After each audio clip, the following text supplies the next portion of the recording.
que tuvo lugar en 1975 en México, exactamente en el mismo lugar donde fue adoptado el compromiso de Tlatelolco. Y por el otro lado también en el marco del 30 aniversario de la Conferencia de la Mujer de Beijing de 1995. El compromiso reconoce tres cosas muy importantes por primera vez en un foro intergubernamental. El primero es el cuidado como un derecho humano, es decir, como una responsabilidad para el Estado, que el Estado tiene que proteger este derecho y también esta responsabilidad es compartida con toda la sociedad y con todos, incluido sociedad civil, sector privado, etcétera.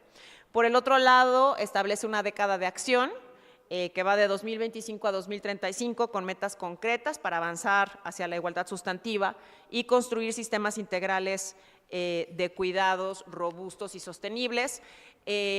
No sé si lo tienen en mente, pero justamente unos días antes de la celebración de la conferencia regional, la Corte Interamericana de Derechos Humanos emitió una opinión consultiva sobre precisamente el derecho humano, el cuidado como un derecho humano, que establece pues una serie de esferas que fueron cubiertas precisamente en la adopción de este compromiso.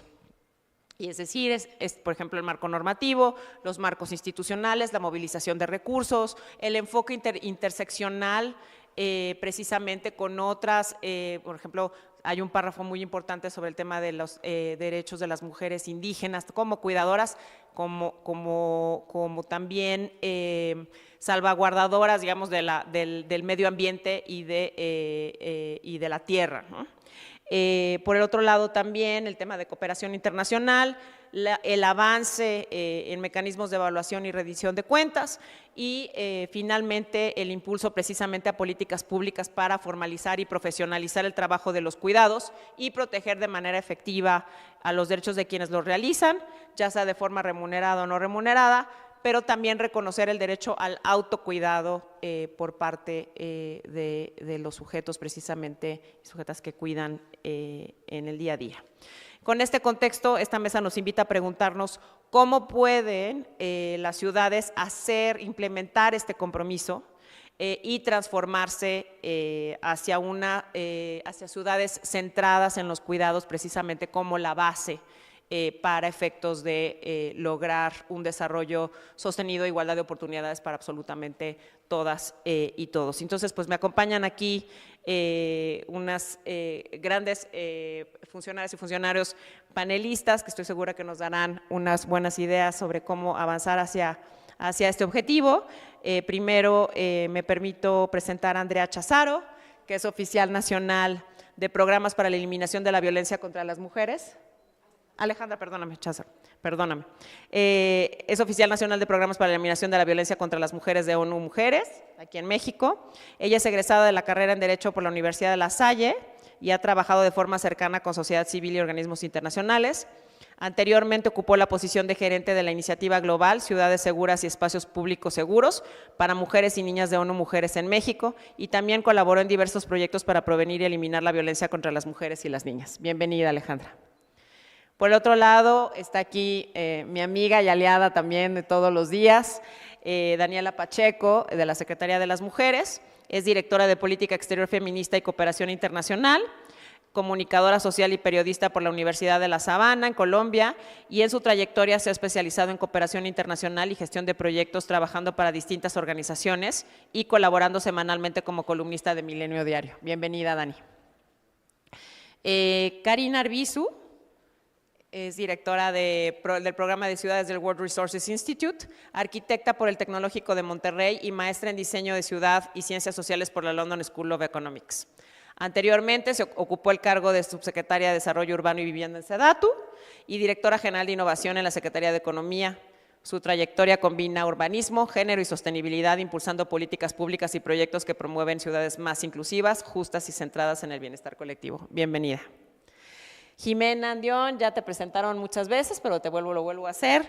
Directora regional de Fundación Ford, cuenta con una maestría en Derecho Internacional de los Derechos Humanos por la University of Essex y una especialización en Derechos Humanos y Procesos de Democratización por la Universidad de Chile, con más de 25 años de experiencia en Derechos Humanos, Igualdad de Género y Participación Ciudadana, colaborando con organismos internacionales y en organizaciones de la sociedad civil como el Instituto de Liderazgo Simone de Beauvoir y la Comisión de Defensa y Promoción de los Derechos Humanos. Bienvenida de nuevo, Jimena, y gracias por todo el apoyo. Diego Ruiz Andoni es jefe de Unidad Departamental de Instrumentos de Acceso al Suelo del Instituto de Planeación Democrática y Prospectiva de la Ciudad de México. Es urbanista por la UNAM, dedicado a la planificación urbana y regional.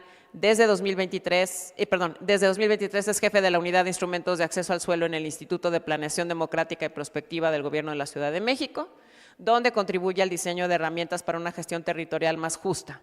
Participa en espacios universitarios sobre urbanismo e inclusión LGBTIQ+, y su trabajo ha sido reconocido en publicaciones de la Facultad de Arquitectura de la UNAM. Bienvenidos a todos, gracias por acompañarnos. Estoy segura de que esta conversación… Sin más preámbulo, le doy la palabra a Alejandra, quien nos dará un mensaje inicial. Adelante, por favor, Alejandra.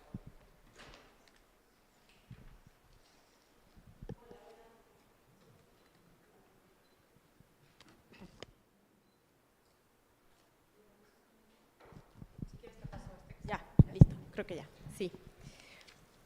Bueno, muy buenas tardes a todas y a todos. Muchas gracias por la invitación. Un saludo a todas las participantes. De parte de Moni Pisani, que desafortunadamente tuvo que irse. Como saben, estamos en el marco del 25 de noviembre, pero muy contentas desde ONU Mujeres de participar en este espacio y sobre todo… poder poner sobre la mesa la importancia que tienen los cuidados en la planificación urbana y en construir ciudades más inclusivas y cuidadoras. De nuestro lado, bueno, perdón, nada más voy a hacer una pequeña corrección. Mi nombre es Alejandra Diver. Hubo una confusión ahí con las partes y yo coordino proyectos de empoderamiento económico. Ya verán a mi colega Andrea un poco más tarde en este espacio.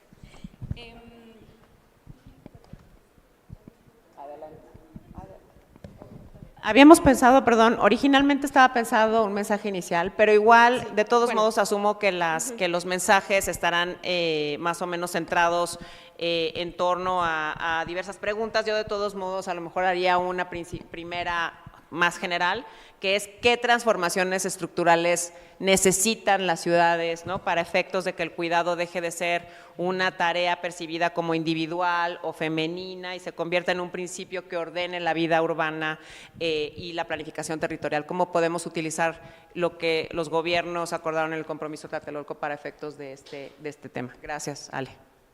Muy bien, muchas gracias. Bueno, pues como les mencionaba, para nosotras es clave posicionar los cuidados en el centro de la planificación urbana y para eso consideramos necesarias 3 transformaciones principales. La primera tiene que ver, como ya bien decía la embajadora, con el reconocimiento del cuidado como un derecho humano y como un bien común. Los cuidados sostienen la vida y, sin embargo, siguen confinados al ámbito privado, siguen siendo responsabilidad principalmente de las mujeres y de manera no remunerada, y reconocerlo como un derecho y como un bien común implica que el Estado tiene la responsabilidad y la obligación de garantizar para todas las personas este derecho a cuidar, a ser cuidadas, al autocuidado, sin importar la edad de las personas, su origen, su situación económica, su lugar de residencia. Y también esto quiere decir que deja de ser un tema sectorial, sino que tiene que ser un eje fundamental en las políticas de desarrollo urbano, al mismo nivel que la vivienda, que la movilidad, que otras temáticas así de importantes, pero también como un eje fundamental de políticas sociales, económicas y ambientales. Esto requiere marcos normativos sólidos, requiere presupuesto, requiere recursos. En segundo lugar, implica también la reorganización del territorio con perspectiva de género y con la proximidad como un principio rector.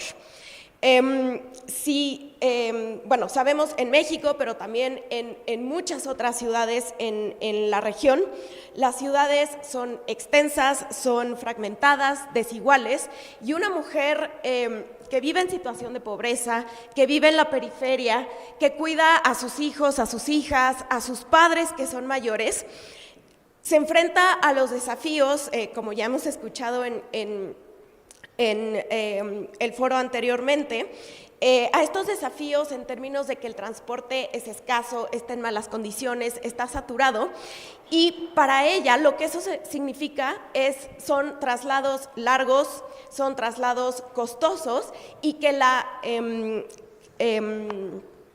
exponen a riesgos de violencia. Por eso va a ser fundamental la proximidad, la accesibilidad a los servicios, así como los espacios públicos seguros para reducir tiempo, pero sobre todo para reducir la pobreza de tiempo que enfrentan principalmente las mujeres. Y en tercer lugar, no podemos olvidar la transformación sociocultural, porque no son suficientes los servicios y la infraestructura si no eliminamos los estereotipos y las normas socioculturales que siguen poniendo esta responsabilidad en las mujeres. Necesitamos que se involucren los hombres, que se involucre los gobiernos, que se involucre el sector empresarial, pero también que se reconozcan los cuidados comunitarios, porque en los territorios tienen un gran arraigo y desde estas políticas podemos fortalecerlos e incorporarlos a estas políticas de cuidado que contribuyan a crear una nueva organización social de los cuidados.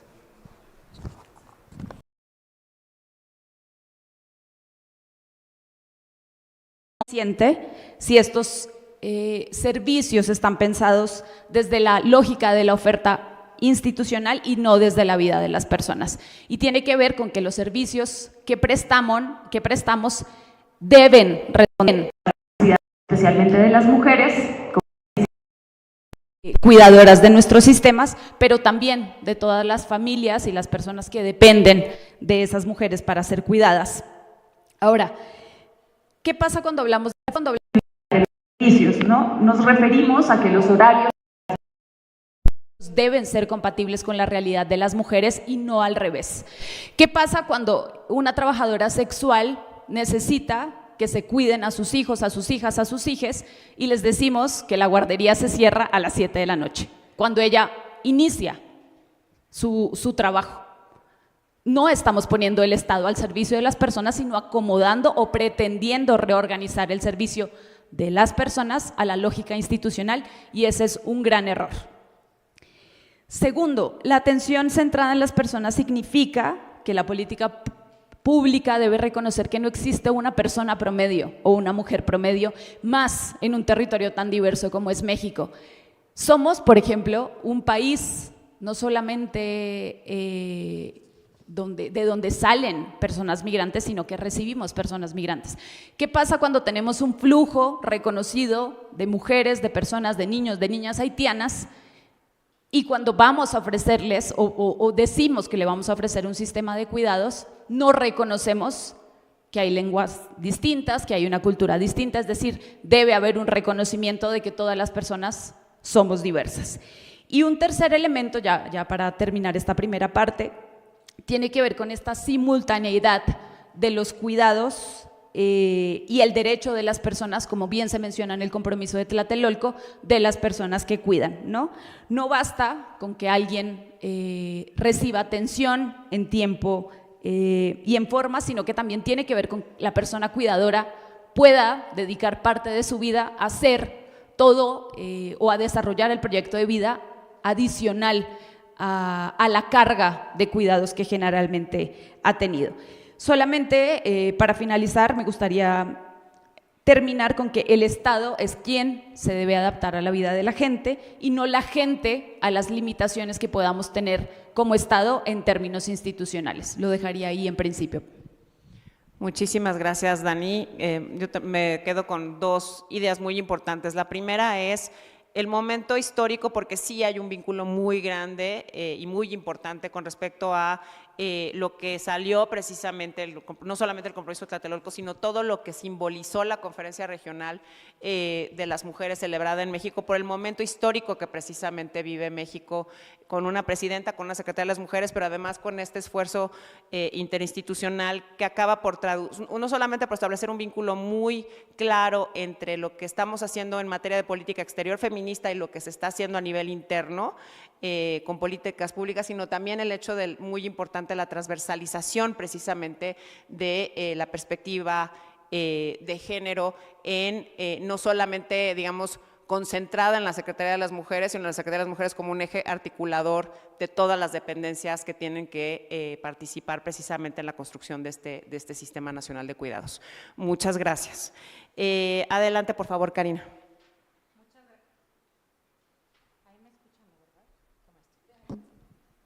Creo que ya.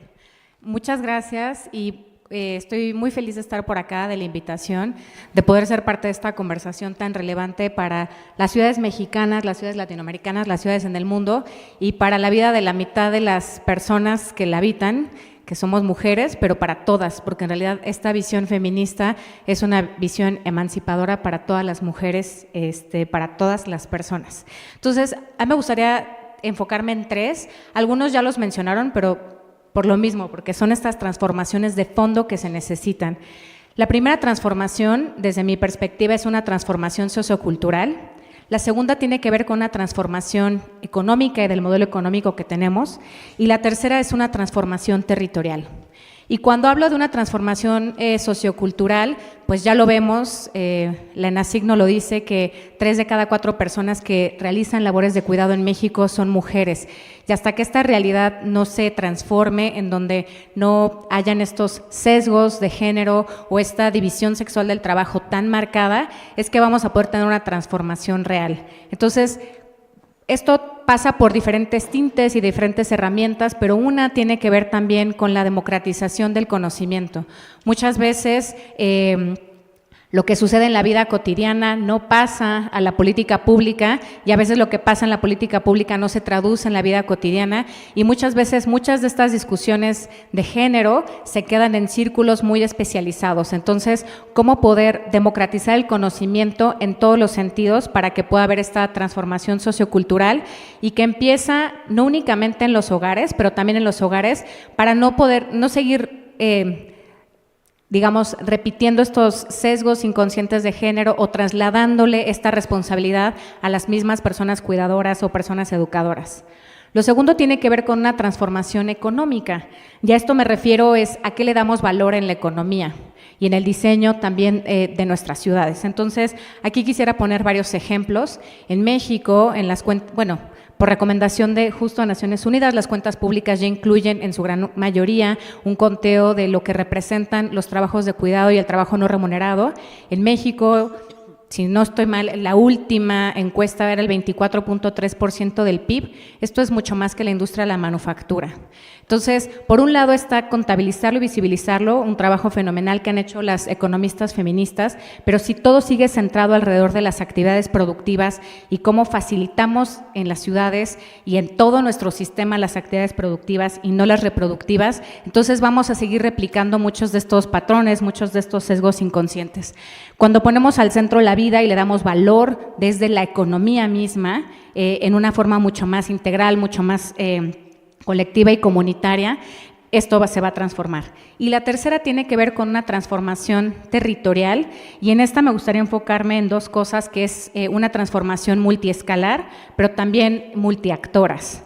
Y cuando me refiero a multiescalar, me refiero a que estas transformaciones empiezan desde el propio diseño de las viviendas, el barrio, la ciudad, las regiones y también cómo las regiones se interconectan entre sí. Y pasa por que la perspectiva de género no solo sea algo que se agrega al final como un checklist, sino que, ya lo decía Leslie Kern en su conferencia esta mañana, para poder tener resultados de una ciudad feminista, desde el inicio se tienen que diseñar a través de esos lentes. Y muchas veces lo que sucede es que nos pasa lo contrario. Se diseña un sistema de transporte público y después, la perspectiva de género. Entonces, esto no se integra desde el inicio. Pero también cuando hablamos digamos, de esta planeación, va desde la planeación comunitaria, pero también de la planeación del Estado, porque es muy importante, al final, quien define los usos de suelo en el territorio, que esos son los que generan la proximidad, es el Estado el que, bueno, debería, muchas veces es el mercado en realidad lo que ha hecho también que nuestras ciudades se expandan tanto, pero es la rectoría del Estado, y ya lo mencionaba Alejandra desde el inicio, los cuidados son una corresponsabilidad, pero hay un rol muy importante del Estado como el rector de poder organizar al sector privado, a la academia, a las familias, a las comunidades y, bueno, obviamente los servicios públicos. Y por otro lado, es que esta planeación tiene que ser una planeación territorial en donde hayan múltiples voces, muchas actoras, que vaya desde lo local, microlocal, lo barrial, y aquí hay muchas estrategias que se han seguido. Hoy vimos muchos ejemplos que siempre nos inspiran, por ejemplo, de Barcelona, pero vimos más en la guía que presentaron, vienen más de 300 ejemplos, ¿no? Pero no es suficiente, porque al final la vida de las mujeres que viven en la periferia se va a transformar de fondo cuando realmente hayan servicios, desde infraestructuras del cuidado que haya en su proximidad, desde que se realmente transforme el modelo económico. Entonces sí se necesita una planeación territorial que integre la mirada de los cuidados. Tenemos muchos ejemplos, se mencionaron ya hace en el panel anterior, por ejemplo, las manzanas del cuidado en Bogotá, que logró pasar al programa de ordenamiento territorial de la ciudad. Entonces, esto ya no es solamente una retórica, sino también desde la política pública, desde los planes, los programas, las herramientas normativas están ahí vinculados. Entonces, por mi parte lo dejaría por aquí y agradecerles mucho el espacio. No, gracias a ti. También un poco como recuperando esta idea del cambio sociocultural que es tan necesario, yo creo que también tenemos que partir desde una perspectiva muy importante de la inclusión de los hombres en toda esta transversalización de género, y porque, por ejemplo, yo tuve una maestra arquitecta precisamente, especialista en campos de refugiados, y era muy chistoso porque, bueno, no era nada chistoso, más bien era muy, muy sorprendente, porque decía, todo depende, por ejemplo, de dónde están precisamente, ¿no?, los baños o el acceso a la cocina, era proporcional a cómo subía o bajaba el índice de violaciones a mujeres dentro de este campo de refugiados, ¿no? Entonces, a lo que voy con esto es que tenemos que ir hacia una sociedad en donde este cambio sociocultural integre también a que cuando un hombre arquitecto también esté a cargo de un proyecto, sea capaz de precisamente permeabilizar y transversalizar esta perspectiva feminista o perspectiva de género desde el inicio de cualquier proyecto, ¿no? Y que no dependa si es una mujer o un hombre quien está a cargo de eso. Entonces, esa es una de las partes que creo que es muy importante dentro del cambio sociocultural. Y por el otro lado también esta cuestión muy importante que mencionaba sobre cómo todo el mundo tiene que estar integrado precisamente en esta perspectiva, ¿no? El Estado tiene que proteger, tiene que asegurarse, tiene que garantizar, pero esto es un tema que precisamente requiere un cambio desde cómo educamos, desde cómo nos educamos nosotros mismos en el día a día en la utilización de nuestras ciudades. Sin más, ahora le corresponde a mi querida Jimena. Adelante, por favor. Gracias, embajadora. Voy a tratar de no repetir lo que ya dijeron las y los colegas. Yo empezaría por un punto central que ya se dijo, pero creo que es fundamental, y es el reconocimiento de los cuidados como algo fundamental para la reproducción de la vida, y mientras esa parte no se reconozca socialmente y solo se valore la parte productiva, entonces no va a cambiar de raíz y estructuralmente cómo se entiende, ¿no? Entonces, el reconocimiento y luego la redistribución. Y la redistribución, por un lado, es desfamiliarizar, desfeminizar los cuidados, y eso sí tiene que ver con un reconocimiento primero primero de que los cuidados no son solo responsabilidad de las mujeres, también de los hombres, y esta idea que hemos dicho las feministas por décadas de las mujeres entramos al espacio laboral, pero los hombres no entraron de la misma manera a los cuidados. Y alguien me decía el otro día y me pareció bien interesante, el hecho de integrar a los hombres a los cuidados no solo cambia las relaciones familiares, sino que cambia a los propios hombres, entonces en términos de cómo se entienden ellos, ¿no? Entonces tiene una parte ahí fundamental que creo que tenemos que seguir empujando. Y después la idea de que los cuidados no son solo responsabilidad de las familias y que no es una transacción económica entre quien provee servicios y las familias, sino que tiene que ser una responsabilidad social, comunitaria, donde haya incluso una corresponsabilidad de varios actores, ¿no? Ahí tienen corresponsabilidad, evidentemente los gobiernos, pero también el sector privado, que las empresas tienen mucha responsabilidad, las sociedades en su conjunto. Entonces, sí, esta idea de redistribuirlos me parece que es fundamental. La segunda es el tiempo, cómo generamos políticas para darle a las mujeres, que son quienes primordialmente cuidan todavía, más tiempo, ¿no? Y eso tiene que ver con políticas de transporte, por ejemplo. Lo que ya se decía, espacios e infraestructura, cómo repensamos y rediseñamos los espacios públicos y cómo los vinculamos con temas de movilidad, pero también de calidad de servicios de cuidado, que ya se decía, de vivienda, de seguridad, para que se reduzcan realmente las desigualdades, y ahí creo que hay muchas experiencias interesantes. Otro tema que no se ha mencionado es el desarrollo de marcos normativos. Ahí creo que seguir empujando marcos normativos más igualitarios, por ejemplo, en temas de cuidado, en derechos laborales, que se den las mismas días de licencia a mujeres que a hombres. Hay muchísimas cosas que se tienen que hacer, y obviamente los derechos laborales de las personas que cuidan. Ha habido muchos avances en México en temas de trabajadoras del hogar, pero hay mucho todavía que hacer también en los marcos normativos de las personas cuidadoras. Y yo diría creo que un gran reto en temas de cuidados es cómo realmente integramos una mirada interseccional. No es la misma experiencia la de una mujer blanca que vive en una colonia, en la colonia Roma o la del Valle, a una mujer indígena que vive en las periferias de la ciudad, o una mujer afromexicana, y creo que no hemos todavía sido capaces de abrazar la complejidad que implica un esquema de cuidados que realmente sí esté considerando la interseccionalidad. Y finalmente, algo que ya se dijo, pero que también me parece fundamental, y es el tema de la prevención de las violencias contra las mujeres, y también desde un punto de vista de que no es una responsabilidad solo de las mujeres o solo del Estado, sino también comunitaria, la responsabilidad de generar espacios seguros para las mujeres y las niñas. Y bueno, por ahí lo dejaría para no alargarme más. Muchísimas gracias, Jimena. Sí, efectivamente, yo creo que, bueno, vuelvo a subrayar también esta parte tan importante que precisamente se deriva del compromiso de Tlatelolco, que es una cuestión muy ambiciosa, digamos, un lenguaje muy ambicioso precisamente en esta mirada interseccional que se vuelve tan importante, particularmente para nuestra región, que precisamente es muy diversa, que abarca diferentes realidades y que abarca también diferentes tipos de ciudades, ¿no? No es lo mismo la Ciudad de México que sus suburbios ya de entrada, ¿no? Y tampoco la misma realidad una ciudad como Tuxtla Gutiérrez que una ciudad como Monterrey. Entonces, ¿cómo podemos pensar también, no solamente de manera homogénea, sino desde un punto de vista interseccional que a final de cuentas acaba por hacer toda la diferencia? Muchísimas gracias nuevamente, y pues doy la palabra a Diego, por favor, adelante. Hola, buenas tardes. Primero que todo, muchas gracias por la invitación a ONU Hábitat, a Daniela y a su jefa Fernanda por la invitación, y a todas las organizaciones involucradas.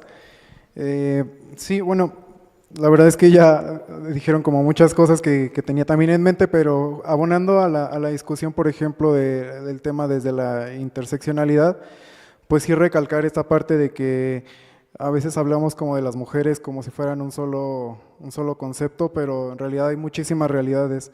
Y en el caso del tema que a mí me ha tocado explorar un poco más, en el tema de, por ejemplo, las mujeres trans, es abismal la diferencia que hay entre la realidad de una mujer cis y una mujer trans, partiendo, por ejemplo, de este dato que es muy, muy duro, que es el de la esperanza de vida. Mientras que una mujer cis tiene una esperanza de vida en México de cerca de 80 años, una mujer trans en México vive aproximadamente 35 años.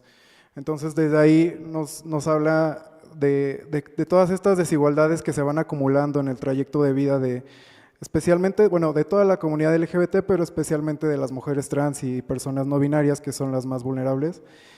Son vidas marcadas por las desigualdades, por discriminación, por el tema de abandono, de abandono del Estado también, por el no reconocer que hay realidades que requieren como soluciones específicas, ¿no? Hace rato hablaban también de cómo las soluciones deben ser adaptadas a la realidad de las mujeres. También hay necesidades propias de las personas LGBT, por ejemplo, en el tema del envejecimiento. ¿Cómo envejece una persona LGBT?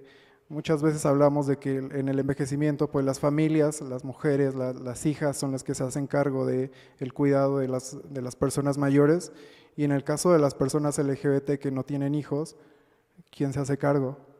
Entonces, muchas veces recurren a otro tipo de estrategias de cuidado más bien comunitario, cuidado desde parte de amigos, personas que van formando un círculo, y también es parte de reconocer estas otras formas de organización y de composición familiar. Justo también ese es un cambio estructural que se requiere, como reconocer que la familia pues no es esta familia tradicional de hombre, mujer, hijos, sino también puede haber otro tipo de convivencias, y que en el cuidado se reconozcan este tipo de estructuras familiares que también son una realidad y son las que pasan todos los días en la Ciudad de México. Muchísimas gracias, Diego. Un punto muy, muy importante que lamentablemente también rara vez se toca. Y yo en este marco también me gustaría como recuperar un poco, hablaba yo de la opinión consultiva de la Corte Interamericana de Derechos Humanos sobre la cuestión del cuidado, y hay 3 dimensiones que son muy importantes. La primera es obviamente el derecho humano a cuidar, el otro es el derecho humano a ser cuidado, pero el tercero es el derecho humano al autocuidado. Y muchas veces descartamos este derecho, ¿no?, a autocuidarnos, y como una especie de cuestión que muchas veces se interpreta como algo frívolo, pero en realidad hay cuestiones muy importantes precisamente de personas que pasan muchas horas de su día, muchas veces una jornada completa, cuidando a otras personas en diferentes circunstancias, pero también sin acceso a servicios, por ejemplo, de salud mental o de salud, o precisamente, ¿no?, de cuestiones de cómo nos autocuidamos como sociedad también, ¿no? O sea, cómo podemos crear estos espacios comunitarios en donde tengamos este derecho y se puedan dialogar medidas específicas para el autocuidado. Es un tema que también pocas veces se toca. Muchísimas gracias, Diego. Si les parece bien, tenemos una última ronda de intervenciones antes de, ojalá tengamos 6 minutos para un par de preguntas de parte del público, sería muy interesante. Entonces les pido, les voy a dar un par de preguntas, pero por favor cada uno de ustedes o una de ustedes responda lo que crean que es más pertinente desde su propia perspectiva. La primera sería, ¿de qué manera el diseño de los espacios públicos, de los servicios urbanos y de las redes de cuidado puede contribuir a prevenir la violencia contra las mujeres? Se ha hablado mucho de eso en las últimas semanas también aquí en México, precisamente después del episodio muy lamentable que vivió la propia presidenta Sheinbaum. Por el otro lado, ¿cuál es el papel, si el cuidado estuviera en el centro, digamos, del diseño urbano, cómo cambiarían nuestras ciudades y nuestras vidas? ¿Cómo ven esas medidas concretas que los gobiernos locales a lo mejor podrían instrumentar para efectos de poner al cuidado en el centro precisamente de este desarrollo? Muchas gracias. Si les parece bien, empezamos en orden inverso. Diego, te doy la palabra y luego me sigo hacia el resto de las panelistas. Muchísimas gracias.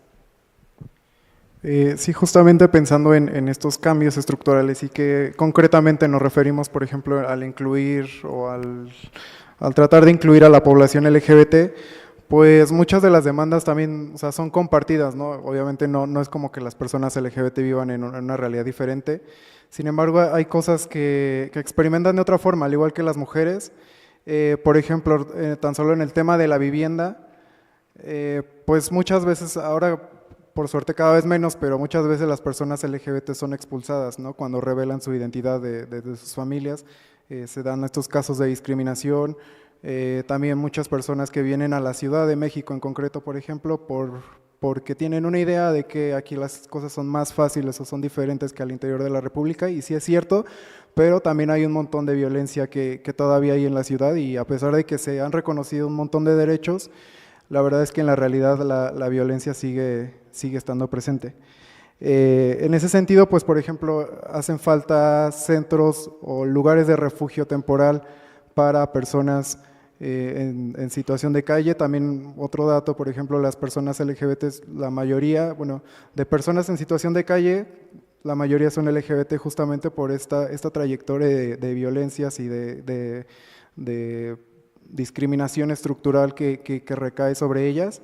Pensar en cómo estos refugios temporales pueden ayudar a minorar el problema de la vivienda, y también pues la discriminación que se vive al intentar acceder a una vivienda, a rentar a una. Muchas veces te piden, por ejemplo, pues literalmente no ser gay o no ser trans, o incluso te llegan a pedir estatus de VIH, un montón de requisitos pues súper discriminatorios que igual van como aumentando esa barrera en el acceso a la vivienda que pues viven las personas LGBT y en concreto las mujeres trans.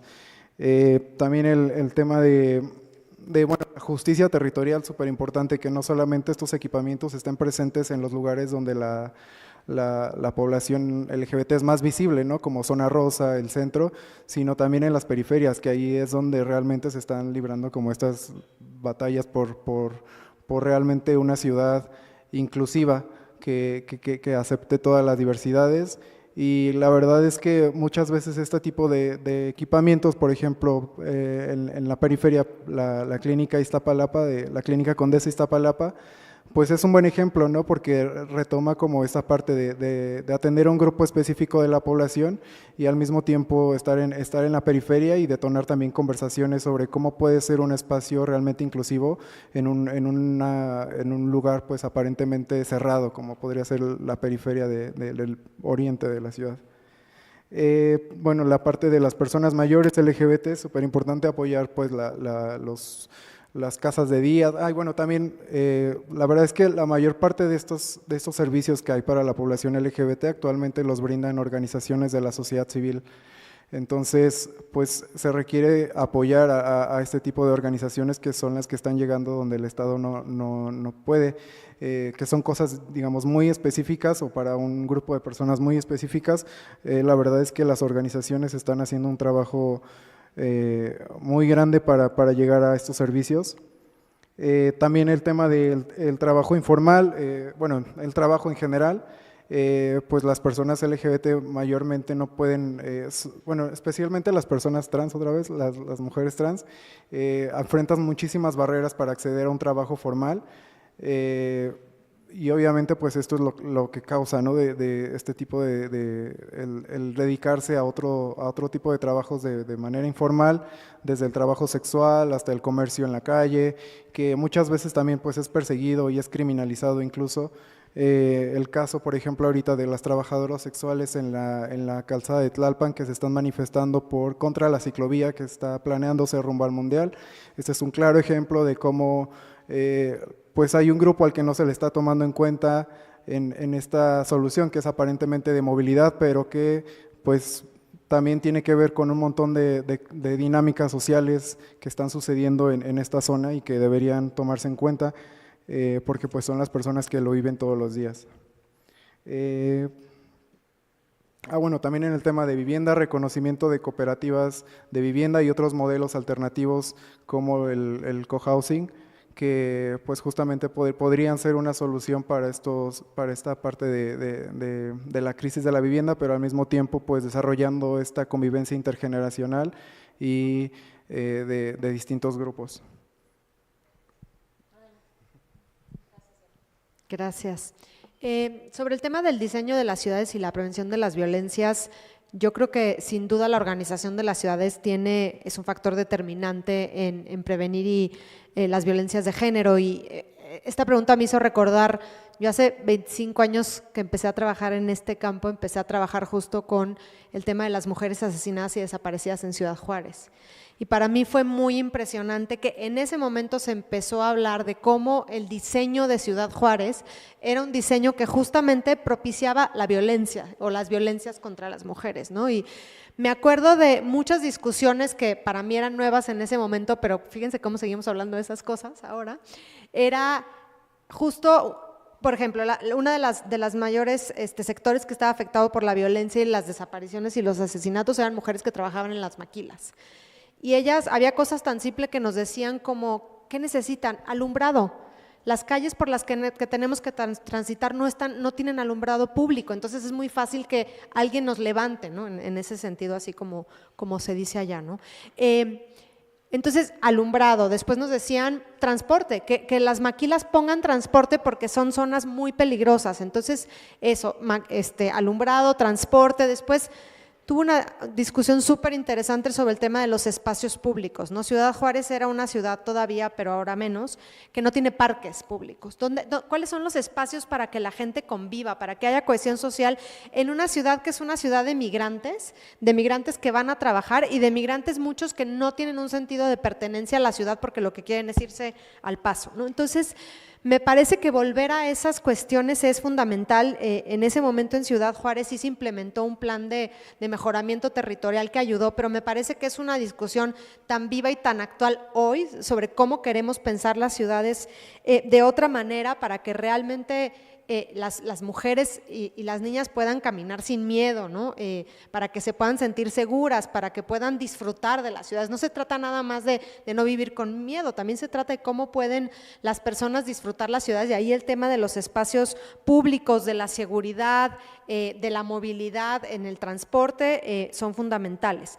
Y yo añadiría solo quizás 3 cosas. Una es que a mí me parece que evidentemente el tema de la implementación de esquemas de cuidado, pues sí se tiene que hacer mucho en los gobiernos locales y a nivel local, eso está obviamente en conjunto con el gobierno nacional, pero me parece que hay muchísimo potencial en eso y que realmente vivir en ciudades que pongan al centro el cuidado es realizar una utopía que todas tenemos, ¿no? Es cómo son ciudades donde se vive sin tanta violencia, sin tanta discriminación, donde las personas que las habitamos todas nos sintamos parte y no sintamos que la ciudad nos expulsa, ¿no? Y creo que eso para mí es algo fundamental y finalizaría con algo que es para mí importante, y es cómo generar servicios y una apropiación colectiva de los cuidados también es rehacer el tejido comunitario que está tan resquebrajado. O sea, los problemas de violencia e inseguridad que tenemos en el país, muchos están mediados por ese resquebrajamiento de los tejidos sociales, y creo que los cuidados son una gran forma de realmente volver a tejer esos lazos. Entonces yo creo que ahí hay mucho potencial también como un tema de construcción de paz y de combate a la violencia en general, no solo a las violencias contra las mujeres. Muchas gracias. Muchas gracias. Pues yo creo que una de las principales tareas cuando las ciudades ponen al centro los cuidados es que van a atender la desigualdad urbana en todas sus dimensiones y sobre todo van a proponer la igualdad de género. Y cuando hablo de igualdad de género, me gustaría retomar algunas cosas que Nancy Fraser habla de igualdad de género, que la igualdad de género busca que es antipobreza, antiexplotación, igualdad en tiempo de ocio y antimarginación de la vida pública en algunos de ellos. Y esto también implica reconocer la interdependencia que tenemos todas las personas. ¿Cómo se ve esto en las ciudades? Porque esto sí es importante bajarlo de estos conceptos tan etéreos. Bueno, por un lado es que los cuidados suceden físicamente en un espacio, en el territorio. Entonces, primero, desarrollar herramientas que nos ayuden a visibilizar dónde están sucediendo y cómo están sucediendo. Quiero mencionar algunos ejemplos de herramientas geoespaciales que se han desarrollado. Por ejemplo, tenemos el mapa de cuidados que ha ido evolucionando y ahora ya lo retomó también en la Secretaría de las Mujeres, en donde se analizó con el Colmex en dónde estaban todos los equipamientos de cuidado y qué tipo de equipamientos estaban. Son herramientas que hay que democratizar más y hacerlas más públicas para que sean de acceso para todas las personas. Desde el Instituto de Recursos Mundiales, el WRI, desarrollamos el índice de desigualdad urbana y quiero ponerles un ejemplo, porque lo que este índice hace es entender el acceso que tienen las personas, dependiendo de los niveles de ingreso que tienen a pie o en transporte público, a satisfactores urbanos.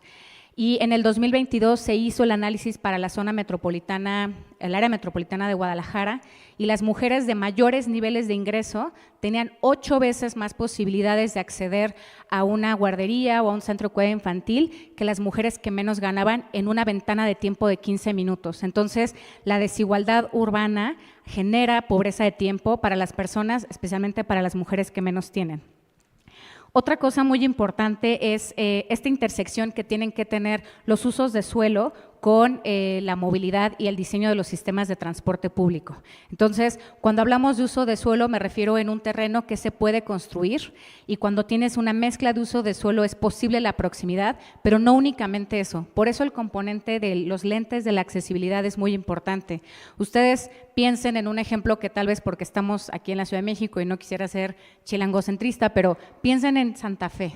A veces Santa Fe, aunque en el mapa tú vieras que enfrente tienes a lo mejor una clínica de salud o tienes una casa de la persona adulta mayor, no puedes acceder porque no es posible, porque se corta por vías importantes. Entonces, también entender que parte de la diversidad en las movilidades del cuidado es que la forma principal es hacerlo a pie, ¿no? Muchos de los viajes de cuidado se realizan a pie. Y esta intersección pasa también por entender la vivienda desde una mirada muy distinta, ¿no? Ya lo mencionaban Rosalba en el panel anterior, en que hay una diversidad de formas de habitar y hay una diversidad de familias, y que si empezamos a entender que las viviendas también tienen que fomentar la vida comunitaria y la vida familiar, entonces vamos a crear viviendas que tengan espacios en donde se pueda cuidar de forma colectiva entre todas las personas. Y también pasa por identificar dónde poner las infraestructuras de cuidado y qué son las infraestructuras de cuidado, que van desde una revolución que se vivió en Iztapalapa con las utopías, en donde se promovía el autocuidado integrando, por ejemplo, spas dentro de las utopías, pero que estas tienen que estar diversificadas. Ahora me da gusto que los pilares, que hay 300, se está pensando que puedan tener también las casas de las 3 Rs. Y otra intersección que es muy importante y que pocas veces se menciona es el tema del cambio climático y cómo tiene un impacto importante en las labores de cuidado. Y les voy a poner otro ejemplo que hemos desarrollado en el WRI, que es ciencia participativa en un barrio en Hermosillo que se llama La Metalera. Es un barrio que se formó en condiciones de informalidad, como se le dice coloquialmente, en donde las mujeres reportan levantarse a las 3 de la mañana a cocinar y hacer otras actividades, porque durante el día el calor extremo que viven en estos espacios es enorme. Y obviamente la percepción de calor de una persona que vive en Hermosillo es diferente a una persona que vive en una ciudad o en un clima más templado. Para ellos sentir mucho calor es arriba de 40 grados. Yo creo que cualquiera de nosotras aquí, seguro arriba de 40 grados ya estaríamos completamente derretidos. Entonces, la intersección de la adaptación al cambio climático, porque a quienes está afectando más es a las personas que viven en las condiciones de más vulnerabilidad y sobre todo a estas mujeres. Entonces, también entender esa interseccionalidad. Y por último, ya se mencionaba, pero cuando hablemos de accesibilidad, pensemos que hay muchas dimensiones de la accesibilidad. Por un lado está la accesibilidad espacial, en términos del diseño físico, está la accesibilidad de los usos de suelo que sean mixtos, está la accesibilidad de que el transporte te lleve a esos espacios, la temporal, que ya lo mencionaba Daniela hace un momento, en que si cierra a las 7 de la noche la guardería y a mí no me sirve, pues cómo la voy a poder usar, y que también tiene que integrar la diversidad de la elección propia, o sea, lo que a mí me funciona en el cuerpo, en la diversidad de cuerpos que existen, y bueno, pues eso sería cómo yo me imagino una ciudad que cuida. Dani, por favor. Muchísimas gracias. ¿Sí se oye? Sí. Ya. Bueno, yo partiría de algo que han repetido o han dejado bastante claro mis colegas, y es que la prevención de las violencias tiene siempre un componente estructural, y una ciudad que cuida y una ciudad con perspectiva feminista se puede convertir en una herramienta de justicia para las mujeres para las diversidades y para la sociedad en general. Esto pasa, no voy a ahondar mucho en el asunto porque creo que todas las personas aquí presentes lo han dejado bastante claro, pasa por espacios públicos que generan presencia y comunidad, plazas, parques, donde las comunidades pueden vivir justamente en eso, en comunidad, donde hay interseccionalidad, donde la seguridad se crea alrededor de una convivencia cercana entre las diferentes personas que habitan ese territorio. La iluminación continua, hablabas hace unos segundos de las utopías en Iztapalapa, creación de la hoy jefa de gobierno Clara Brugada, cuando era alcaldesa de esa localidad. Por ejemplo, estos territorios iluminados o estos caminos seguros que hicieron que las mujeres pudieran caminar en las noches, que se pudieran ejercitar si querían hacer deportes, porque estos senderos también incluían zonas para que las personas puedan ejercer el derecho a ocio. Creo que ahí está bastante ejemplificado, cómo una acción que parece tan chiquita logra cambiar la dinámica de vida de las personas. Infraestructura de apoyo, tanto permanente como inmediato. Esto tiene que ver, por ejemplo, con uno de los compromisos de la presidenta Claudia Sheinbaum, que se materializa a través de la Secretaría de las Mujeres, de que cada uno de los municipios del país, al finalizar su sexenio, cuente con al menos un centro libre, estos centros donde las mujeres, entre otros varios aspectos, pueden acudir a recibir asesoría jurídica, asesoría psicológica y otros elementos, y la infraestructura de apoyo inmediato, los puntos violeta, los módulos de información, estos refugios temporales que ya se mencionaban tanto aquí. Ahora, servicios urbanos organizados en un sistema de cuidados. Centros de cuidados cercanos, yo espero que ustedes hayan visto, si no lo han visto se los recomiendo, este TikTok de la presidenta que se hizo bastante viral, donde reconocía la necesidad de que las preparatorias estuvieran cerca de la casa de las estudiantes. Eso no garantiza solamente un mejor acceso a la educación, sino mayor seguridad de acceso a esas herramientas. Ventanillas únicas y trámites simplificados. Si hay menos filas, si hay menos traslados, si hay menos horas perdidas, autonomía de las mujeres y una menor exposición a episodios de violencia. El transporte integrado con perspectiva de género, que creo que ya lo mencioné. Cuando garantizamos estas ciudades que se reorganizan o se organizan alrededor de la vida y no de la lógica mercantil, primero cambia el uso de tiempo. Las mujeres que cuidan o las mujeres que cuidamos, pues podemos dejar de dedicar horas a una movilidad fragmentada, insegura y bastante extenuante, y ese tiempo lo podemos invertir en ejercer estudios, trabajo, ocio, etcétera. Cambia también la manera de movernos, ¿no? Si tienes más transporte seguro, si hay transporte accesible y conectado, pues te permite llevar con mayor autonomía o asumir esas tareas de cuidado de una manera mucho más fácil. Cambia también la manera de convivir. Si tienes espacios públicos, seguros, iluminados, pues fomentas la presencia de la comunidad al interior de esos espacios. Y eso también permite la creación de las redes de apoyo que son tan importantes, especialmente para las mujeres que viven situaciones de violencia. Cambia también la arquitectura de la seguridad, y yo creo que esto es bastante importante porque cuando la ciudad se reorganiza alrededor de la vida, apostamos más por la prevención social y no por el punitivismo, y eso es un factor bastante importante. Creo que la experiencia de las utopías demuestran cómo esa política pública se puede aterrizar desde una lógica de entender las problemáticas, lo que genera las violencias, y no desde el punto de vista que castiga a las personas. Por último, pues cambia la economía, ¿no? El cuidado también se puede convertir en un motor de empleo digno, de profesionalización y de redistribución del tiempo, y también permite que la productividad se construya alrededor de la dignificación de la vida de los seres humanos, especialmente de las mujeres, y no dentro de esta lógica mercantilista que es la que ha estado sosteniendo durante tanto tiempo nuestras vidas. Por último, pues cambian las relaciones de género. Creo que una ciudad que cuida, que se reorganiza de esta manera, incluye de alguna manera a los hombres, ¿no? Y deja de eximirlos estructuralmente del cuidado. Estos ejemplos que parecerían tan básicos como ¿por qué no hay cambiadores de pañales en los baños de los hombres, ¿no? Es una tarea que deberíamos estar ejerciendo todas, todos y todes, pero no sucede en la vida real. Y creo, ya ahora sí para finalizar, cambia de alguna manera el sentido de la ciudad, y esto tiene que ver con que la ciudad deja de ser un entorno desigual en el que las mujeres sobreviven. Y regresamos, me gustó mucho la frase que utilizó nuestra ponente, ya no recuerdo su nombre, cuando decía qué bueno sería que las ciudades me quisieran a mí, de la misma manera en que yo quiero a las ciudades, y esto tiene que ver, nuevamente insisto, con reorganizar las ciudades alrededor de la vida y no de la lógica mercantilista y la acumulación de riqueza tal y como la estamos entendiendo hoy. Muchas gracias.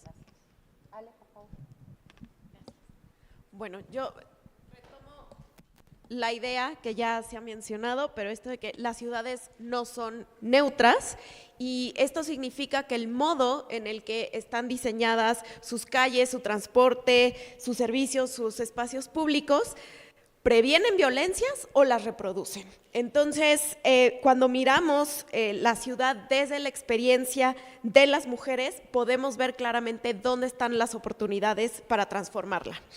El diseño del espacio público es una herramienta de prevención de la violencia de género y puede devolver la libertad a las personas y sobre todo a las mujeres. Y en este sentido, es importante mencionar que los gobiernos locales tienen las atribuciones para diseñar estas políticas de desarrollo urbano y de ordenamiento territorial que a través de la proximidad, de la accesibilidad a los servicios, a la infraestructura, la movilidad, promuevan la autonomía de quienes requieren cuidados y de quienes están cuidando, al mismo tiempo que disminuye esta pobreza de tiempo de la que ya se ha hablado. También en este sentido, para esta labor que tienen los gobiernos locales, importante mencionar que necesitamos escuchar. Y como ya decíamos, las mujeres son las principales expertas en nuestros territorios. Sabemos dónde sentimos miedo, dónde se necesitan ojos en la calle, dónde las carriolas no pasan fácilmente por las banquetas. Entonces, tener ejercicios como auditorías locales de género, marchas exploratorias, cartografías sociales, que es lo que hemos hecho desde ONU Mujeres en el programa global de ciudades y espacios públicos seguros. Y así descubrimos que, o sea, las mujeres no nada más mejoramos los diagnósticos, también mejoramos las soluciones. Algo fundamental también es el trabajar en redes de cuidados, en proporcionar estos servicios de cuidados, centros de cuidados, espacios comunitarios seguros, en donde las mujeres no nada más liberan tiempo para estudiar, para trabajar, para atender sus propias necesidades de cuidado, sino también pueden tejer estas redes y estos vínculos que nos cuidan y que previenen la violencia también. Decir que también, bueno, es crucial que los gobiernos locales promuevan estas agendas locales de cuidado. Y digo agendas y no políticas porque va más allá de la política pública, ¿no? Tiene que ver con, como ya decía al inicio en estas transformaciones, posicionar los cuidados como un derecho y como una necesidad, como un interés local de la población. Tiene que ver con articular a los distintos actores, generar plataformas de diálogo, de colaboración, donde estén presentes las cuidadoras, las personas que requieren cuidados, la sociedad civil, comunidades, academia, el sector empresarial, la administración pública, para asegurar que estas distintas perspectivas, soluciones, los recursos que ya existen, porque también hay que decir que ya hay mucho, se articulen. Y también en esta agenda local de cuidados, por supuesto, el diseño de la política pública de cuidados y de sistemas integrales de cuidados que tengan objetivos claros, estrategias de intervención, mecanismos de evaluación y seguimiento que sean graduales o progresivos, ¿no? O sea, es decir, por etapas, priorizando las mayores necesidades, que sean flexibles. No hay modelos únicos, como ya se ha mencionado antes también aquí en este espacio, sino que se deben de adaptar a las distintas particularidades de cada territorio y de la población, y que tenga este enfoque participativo, en donde se involucren activamente las personas y las comunidades en esta identificación de prioridades y de soluciones. Y así poder promover, como ya decía también antes, esta nueva organización social de los cuidados que sea más justa, que sea más equitativa y que reconozca, reduzca, redistribuya, recompense y represente el trabajo de cuidados. Y pues para finalizar, poner el cuidado en el centro del diseño urbano significa tener ciudades más igualitarias, más sostenibles, significa priorizar el bienestar de todas las personas y, volviendo al corazón de este foro, pues ir construyendo una ciudad feminista, ¿no? En donde caminar de noche no nos dé miedo, donde el transporte esté pensado para poder cuidar, donde la iluminación nos protege, donde la señalización nos puede orientar, donde la comunidad nos acompaña y donde todas las niñas puedan jugar en igualdad y las mujeres puedan participar en la toma de decisiones urbanas. Muchas gracias.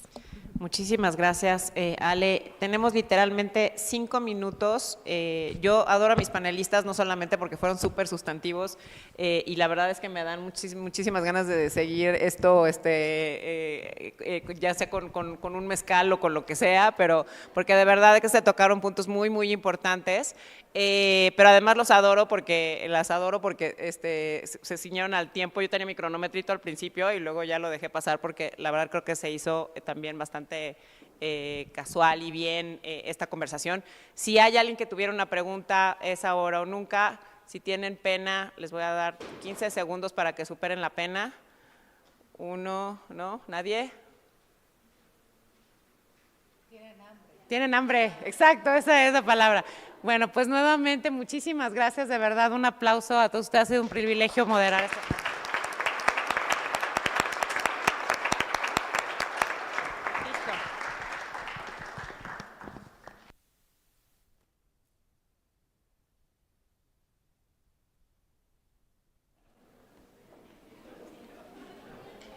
Muchas gracias a las panelistas de la mesa 2. Tendremos una pausa, un refrigerio para todos ustedes de media hora aquí afuera de la sala. Muchas gracias.